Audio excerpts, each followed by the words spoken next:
데살로니가 전서를 마무리하고 오늘은 데살로니가 후서 1장을 펼쳐들게 되었습니다. 우리가 방금 읽었던 것처럼 데살로니가 후서라는 말은 또다시 펜을 들어서 편지를 썼다 이 말이죠. 왜 바울은 얼마 전에 편지를 써서 그들을 격려하고 그들에게 교훈을 하고 또 교훈에 대한 삶의 지침을 주었음에도 불구하고 또다시 펜을 들어서 편지를 써야 했는가?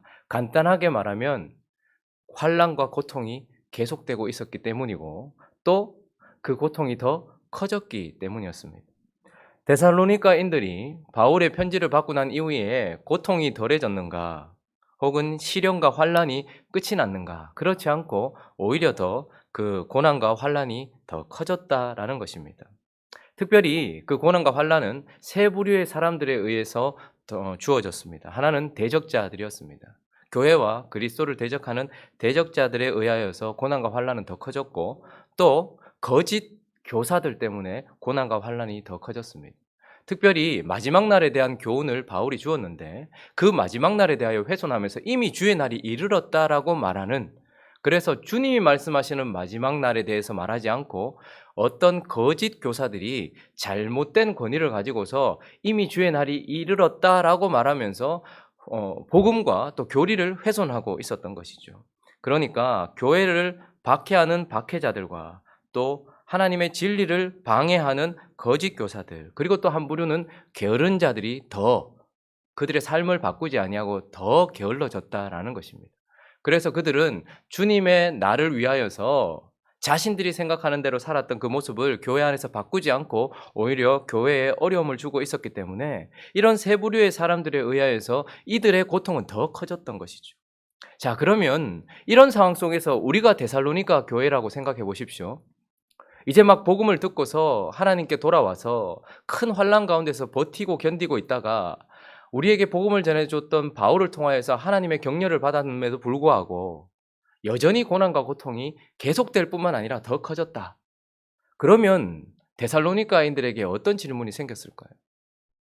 뭐 여러 가지 질문들이 있었겠지만 오늘 제목처럼 왜 고난을 당해야 됩니까? 왜 계속해서 우리는 고난을 당해야 됩니까? 나는 복 받으려고 주님께 돌아왔는데, 나는 하나님의 은혜를 받으려고 주님께 돌아왔는데, 그래서 지금 버티고 있는데 왜 고난은 계속되는 것입니까? 라는 질문이 있었지 않겠습니까? 바울은 하나님의 마음으로 그런 질문을 가지고 있는 자들에게 대답을 하면서 한 편의 글을 더 써야 되겠다라고 마음을 먹었고, 아마 이 글 전체는 이 대적자들을 어떻게 대해야 되고 거짓 교사들의 교리를 어떻게 바르게 세워야 되는지, 그리고 게으른 자들은 어떻게 대해야 되는지에 대해서 말할 뿐만 아니라, 그래서 먼저 1장을 시작하면서 고난을 받고 있는 그들에게 이런 질문을 가지고 있었을 그들에게 대답을 하면서 데살로니가 후서 1장을 지금 열고 있습니다.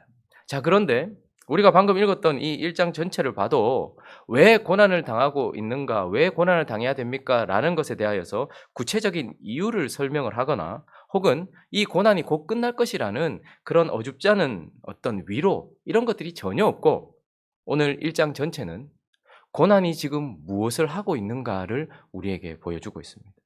고난이 무엇을 이루고 있는가를 우리에게 보여주고 있는 것입니다. 그 첫 번째는 우리 안에서 일어나는 일인데, 그 첫 번째는 성장과 성숙을 이루고 있다라는 것을 바울이 말씀하고 있습니다. 자, 3절, 4절 읽어볼까요? 시작. 형제들아, 우리가 너희를 위하여 항상 하나님께 감사할지니 이것이 당연함은 너희의 믿음이 더욱 자라고 너희가 다 각기 서로 사랑함이 풍성함이니, 그러므로 너희가 견디고 있는 모든 박해와 환난 중에서 너희 인내와 믿음으로 말미암아 하나님의 여러 교회에서 우리가 친히 자랑하노라. 자, 우리가 잘 아는 것처럼 데살로니가 전서에서는 믿음의 역사와 사랑의 수고와 소망의 인내가 싹 텄다라고 말씀했죠. 그러니까 복음으로 말미암아서 그들 속에서 믿음과 소망과 사랑이 싹 텄어요.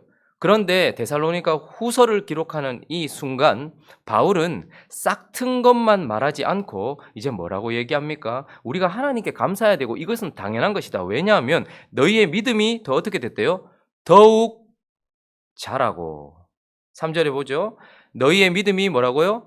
더욱 잘하고 믿음이 싹 튼 정도가 아니에요. 이 환란 속에서 어떤 일이 일어나는 거 보니까 그들에게 싹 텄던 그 믿음이 훨씬 자랐다라고 바울은 보고 있습니다. 우리가 가끔씩 아이들을 키우다 보면 이렇게 한 번씩 이렇게 슬쩍 볼 때는 몰랐는데 그 이전에 있었던 모습이나 사진이나 동영상을 이렇게 보고서 갑자기 아이를 딱 보면 훌쩍 자라버린 것을 보게 되죠. 바울은 지금 그것을 언급해 주고 있는 것입니다. 믿음이 너희 속에 있었지. 아주 귀한 것이야. 싹 텄던 그 믿음이 나를 기쁘게 했었어. 그런데 지금 너희의 믿음이 훌쩍 자랐구나 라고 말하고 있는 것이죠. 또한 너희가 다 각기 서로 사랑함이 어떻게 됐대요? 풍성함이니.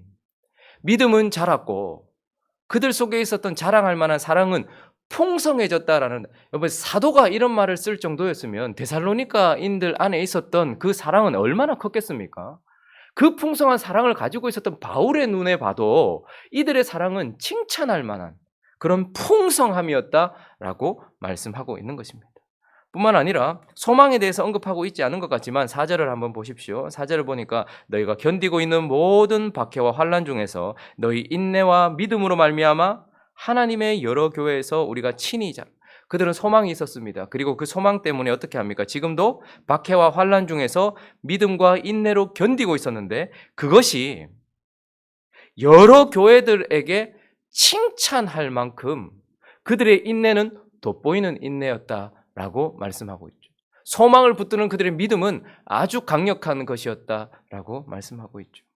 그러니 고난이 극심해진 것만을 바라보고 있는 우리의 시선을 돌려서 그 고난 속에서 무슨 일이 일어나고 있는지를 말씀하면서 그들 속에 있었던 믿음, 소망, 사랑이 이제는 더욱 자라고 풍성하고 자랑할 만한 것이 되는 훌쩍 커버린 너희의 모습을 내가 보고 있다라고 말씀하면서 왜 고난을 당해야 되는가? 거기에 대한 대답은 하지 않지만 고난 당하고 있는 너희 속에 어떤 일이 일어나고 있는가를 바라보게 해준다는 것입니다. 자, 뿐만 아니라 또 우리 속에서 성숙과 성장만 이루는 것이 아니라 이 고난은 확신을 갖게 한다. 그 확신을 단단하게 한다라는 것을 또한 말해주고 있습니다. 자, 5절 말씀 한번 읽어주시겠습니까? 5절 시작. 이는 하나님의 공의로운 심판의 표요 너희로 하여금 하나님의 나라에 합당한 자로 여김을 받게 하려 함이니 그 나라를 위하여 너희가 또한 고난을. 자, 고난이 있다는 것이 무엇을 확실하게 하는가를 보여주는데 이는 하나님의 공의로운 심판의 표요. 여기 심판의라는 엔데이그마라는 단어는 명백한, 분명한 이런 뜻입니다. 그러니까 지금 고난이라는 것을 설명하고 있는데 이 고난이라는 것은 이는 하나님의 공의로운 분명한 표시다. 하나님이 어떤 표시를 내고 있는 것이다 라고 말해요. 그런데 그것이 무엇인가 하니까 너희로 하여금 하나님의 나라에 합당한 자로 여기심을 받게 하려 함이니 그 나라를 위해서 고난받는다. 자, 고난이라는 것은 뭔가를 표시해 줍니다.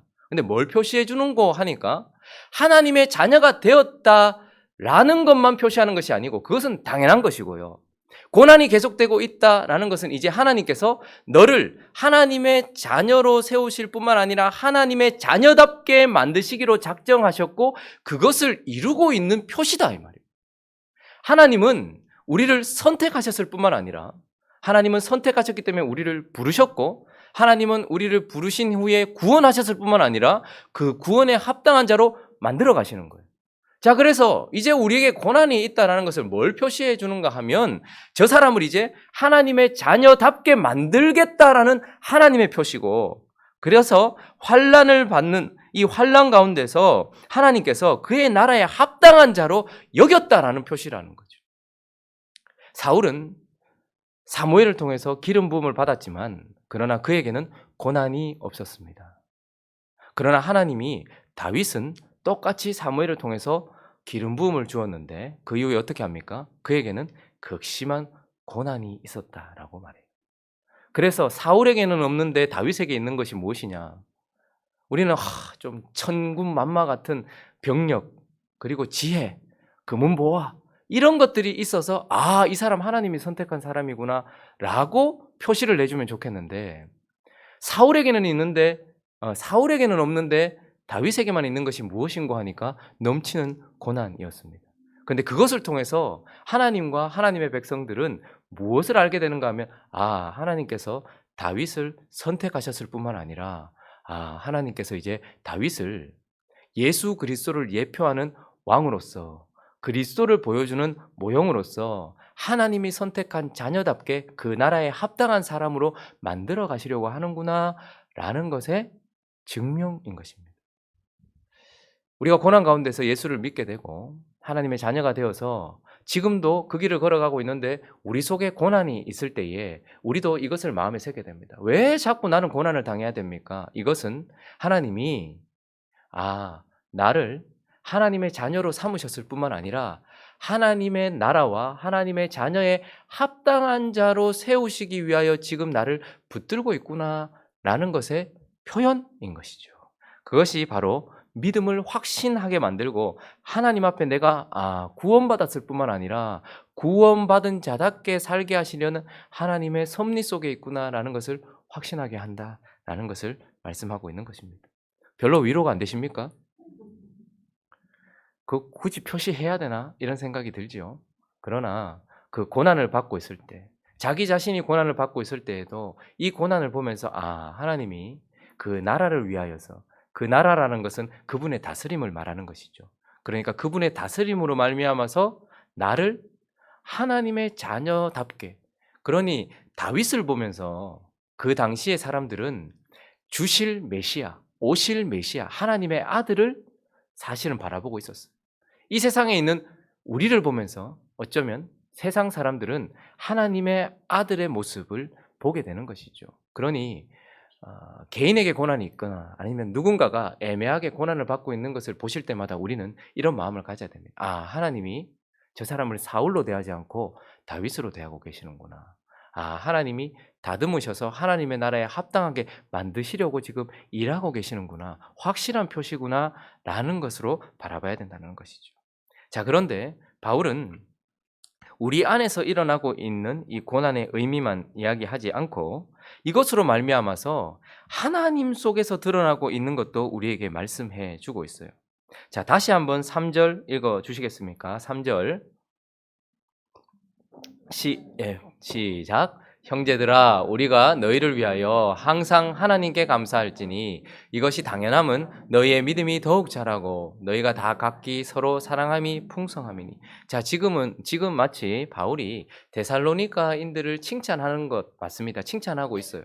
그런데 그 칭찬을 하면서 형제들아 우리가 너희를 위하여 항상 하나님께 감사할지니 이것이 당연하다. 이제 그들의 감사는 당연함으로 더 커졌어요. 바울의 감사가 훨씬 커졌습니다. 그들로 말미암아 바울의 감사가 훨씬 커졌는데 그 감사의 방향이 너희 진짜 수고한다. 어떻게 그 가운데서 믿음이 자라고 어떻게 그 가운데 사랑이 더 풍성해지며 어떻게 소망의 인내가 더 견고해져서 칭찬할 만한 사람이 되었느냐. 너희 참 잘하고 있다. 이렇게 말하지 않고 그것을 보면서 누구에게 감사하고 있는 거예요? 하나님께 감사하고 있어요. 왜 그랬을까요? 그들이 수고하고 그들이 참아서 믿음과 소망과 사랑이 자라고 풍성해진 것은 사실이지만 그러나 이 속에서 바울은 뭘 보고 있는가 하면 이 고난 속에서 이들의 믿음을 자라게 하시고 이 환난 속에서 그들의 사랑을 풍성하게 하시며 이 극심한 핍박 가운데서 그들의 인내가 자랑할 만하게 하신 하나님의 사랑을 보고 있는 거예요. 모든 고난이 사람을 엎어뜨립니다. 그런데 그리스도인에게 있는 하나님의 사랑 속에서 받는 고난은 그 사람을 멸망시키지 못하는 거예요. 그래서 하나님의 사랑을 지금 바울은 확신하고 있고 보고 있는 거예요.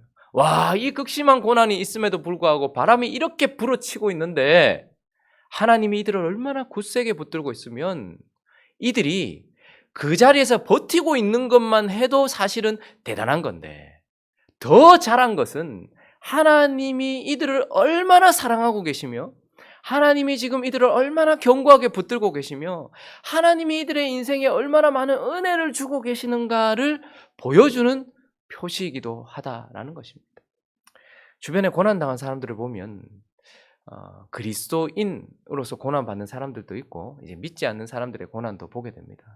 힘겹게 버티고 있는 것만 해도 엄지척 해주고 싶은 사람들이 많이 있습니다. 그런데 오히려 그 고난 가운데서 믿음의 진보를 보이는 사람들이 있어요.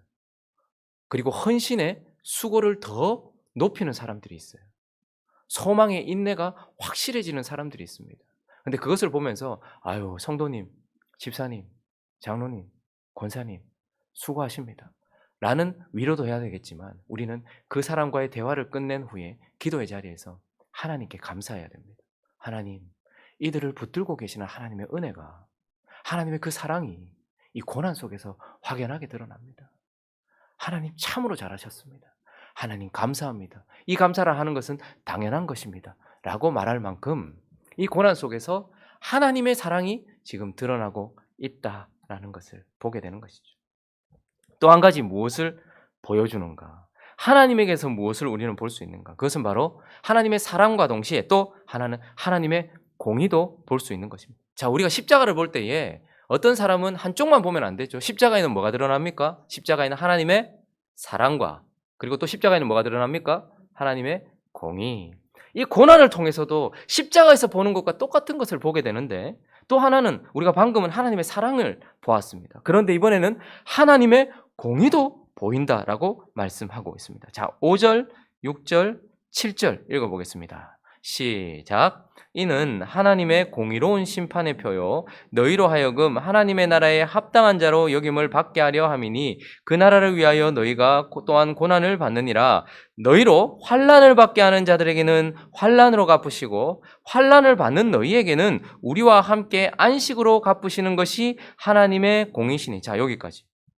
자, 지금 하나님의 공의로운 표시다, 하나님의 공의로운 심판의 표시다 이렇게 말씀하면서 이제 하나님의 공의에 대해서 설명을 하는데 먼저 6절에 보니까 너희로 환난을 받게 하는 자. 자, 고난이라는 것 이건 있어요. 그런데 어떤 사람은 고난을 만들고요, 누군가에게 고난을 줘요. 근데 어떤 사람은 그 만들어진 고난을 당하고 있어요. 자, 그런데 6절에 보니까 환난을 받게 하는 자들에게는 하나님께서 어떻게 하신대요?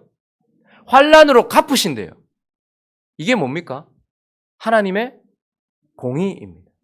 누군가가 누군가에게 환난을 주고 고통을 주고 있는데 하나님은 그것을 다 보고 계시다가 환난을 받게 하는 자, 그런 자에게는 환난으로 갚으신대요. 여러분, 바로가 2살 이하의 아이들을 다 어디에다가 던졌습니까? 이스라엘 백성들의 2살 아이의 어린이들, 자기 나라를 위해서 어떻게 했습니까? 다 물에다가 던져버렸어요. 나중에 이집트가 제국으로 클 만큼 큰 성장을 했었는데 10가지 재앙을 통해서 거의 망하게 되었고 마지막에 하나님께서 바로에게 베풀었던 심판은 무엇이었습니까? 그가 그렇게 아끼고 있었던 10가지 재앙 이후에 그가 그렇게 아끼고 있었던 그 나라의 자랑이었던 그 나라의 모든 군대를 어디에다 집어던지셨습니까? 물에다가 집어던지신 거예요. 하나님은 환난을 받게 하는 자들에게 똑같이 환난으로 갚으십니다. 이스라엘 백성들의 2살 이하의 아이들을 물에 던졌던 그 환난을 주었던 그에게 똑같이 그가 아끼는 군대를 물에 던져버렸어요. 유다는 은 30에 예수를 팔아 어디에 달았습니까? 나무에 달았습니다. 나중에 유다는 어떻게 죽습니까? 나무에서 스스로 목을 메고 자기가 나무에 달려 죽임을 당합니다. 사울은 그가 들고 있는 칼로 다윗을 죽이려고 했습니다. 근데 마지막에 어떻게 됩니까? 사울을 죽인 자는 누구였습니까? 다윗도 아니고 블레셋도 아닙니다. 결국 다윗을 죽이려고 들고 있었던 그 칼에 자기가 엎드러져서 그 칼에 의해서 죽임을 당합니다. 환난을 받게 하는 사람들, 누군가에게 환난을 주는 자에게 환난으로 갚으시는 것이 하나님의 공의예요. 자, 그런데 7절을 보니까 환난 받는 너희, 환난을 받고 있는 자에게는 어떻게 하신다고 말씀하십니까? 환난을 받는다라는 것을 통하여서 우리와 함께 뭘로 갚으신대요? 안식으로. 자, 그래서 공의로운 하나님은 악한 자들, 누군가에게 환난을 주고 있는 자에게는 환난으로 갚으시는 것이 하나님의 공의예요. 그런데 하나님의 자녀들에게, 환난을 받고 있는 자녀들에게는 무슨 말씀하시는 겁니까? 그들에게도 하나님은 공의로우세요. 그래서 하나님의 자녀를 하나님의 자녀답게 만들기 위해서 하나님은 하늘에서 뚝 떨어져서 그렇게 될 수 있도록 하시는 것도 아니고 그냥 공짜로 하시는 것도 아니라 하나님은 어떻게 해요? 악한 자들의 환난을 통하여서 이 사람을 다듬으시는 공의로우신 하나님이란 말이에요. 공짜로 주는 게 아니라는 말입니다. 다윗이 환난을 당했어요. 근데 다윗이 하나님께서 사랑하시니까 너는 그냥 어떠한 환난도 고통도 없이 그냥 요렇게 되어라 라고 하나님께서 탁 만들어주신 것이 아니라 수많은 고통과 고난을 겪으면서 대가 지불이 끝난 후에 하나님께서 어떻게 하신 거예요? 공의롭게 그를 다듬으신 거예요. 그래서 다윗이 어떻게 다윗 될 수 있었는가? 하나님이 그냥 선물로 주셨잖아요 라고 얘기하지 않고 공의로우신 하나님이 그를 공의롭게 대해서 그가 그렇게 되었다라고 말하고, 또한 하나님이 왜 그들에게는 안식을 주시는가? 그들은 고난을 받았기 때문이다.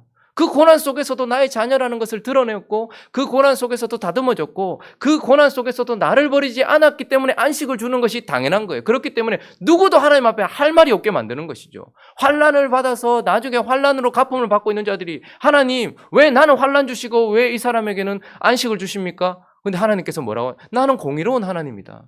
너는 누군가에게 환난을 주었기 때문에 내가 너에게 환난을 준 것이고, 이들에게 나는 똑같이 고난을 줬다. 그랬는데 어떻게 되었느냐? 그 고난 속에서 이들이 다듬어졌고, 이들이 어떻게? 나를 버리지 않았으므로 나는 그들에게 안식을 주는 것이 공의 아니냐? 내가 이들에게 그냥 주었느냐? 아니지 않느냐? 라고 말씀하시면서 이 고난은 또한 하나님의 공의도 드러내고 있다라는 것을 우리에게 말씀하고 있는 것. 정리를 해보면 고난은 우리 속에서 성장과 성숙을 드러냅니다. 또한 고난은 우리 속에서 하나님이 우리를 선택하셨을 뿐만 아니라 그분에게 합당한 자로 만들어 가시려고 하신다. 그분이 나를 붙들어 주셨다라는 것의 확신의 표시로 우리에게 주신다라고 말씀합니다. 그러나 또한 이것은 하나님 안에서 하나님에게서 하나님의 사랑을, 우리를 얼마나 사랑하시는지를 드러내는 표시요, 또 하나님이 얼마나 공의로우신지를 보여주는 표시입니다. 그러므로 12절 읽어보겠습니다. 마지막 12절 있습니다. 시작. 우리 하나님과 주 예수 그리스도의 은혜대로 우리 주 예수의 이름이 너희 가운데서 영광을 받으시고 너희도 그 안에서 영광을 받게 하려 함이다. 자, 오늘 제목이 뭐였습니까? 왜 고난을 당해야 합니까?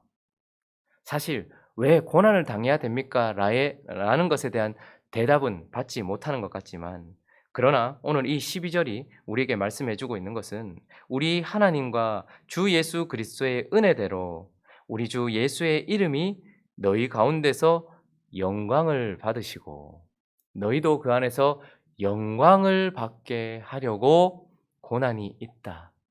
이 고난을 통해서 하나님도 너희도 손해볼 것이 하나도 없고 하나님도 영광이고 너희도 영광을 받게 하려고 하나님의 영광이 드러나는 것이기 때문에 고난이 있다라고 말씀하고 있습니다. 말씀이 끝났어요. 별로 위로가 안 될 수도 있습니다. 굳이. 그러나 이제 우리의 시선을 조금 바꾸어서 하나님 편에서 한번 생각해 보죠. 내 인생에서 일어나고 있는 모든 것들을 내 편에서 생각하면 힘들고 어려운데 하나님 편에서 생각해 봤을 때 하나님이 왜 그렇게 하시는가? 하나님 편에서. 하나님께서 좋다 하시면, 하나님께서 내게 소중하다 하시면, 하나님께서 내가 필요하다 하시면 우리 내려놓을 수 있는 사람들 아닙니까? 예. 하나님 영광 받으시고 또 그것이 제게도 영광이 된다면 하십시오. 대신에 적당히 하십시오. 그래서 하나님의 사랑과 공의가 나뿐만 아니라 내가 받고 있는 고난을 통해서도 드러나고 내 속에서는 성숙과 성장 그리고 하나님을 향한 확신이 확연하게 드러나는 우리가 되어줄 수 있게 해달라고 그렇게 기도하는 이 아침 되기를 예수 그리스도의 이름으로 축원합니다. 같이 한번 기도하겠습니다. 고난의 의미를 다시 한번 생각해 보시고 하나님 앞에서 영광이라는 것을 마음에 새기면서 잘 견뎌 나가면서 그렇게 하나님 앞에 영광 돌리는 우리가 되었으면 좋겠습니다. 또 한 주가 시작되었습니다. 하나님께서 은혜를 베풀어 주시고 이 한 주간도 하나님 역사하여 달라고, 그리고 각자의 기도 제목들을 가지고 또 우리 교회를 위해서도 함께 기도하며 나가도록 하겠습니다. 기도하겠습니다.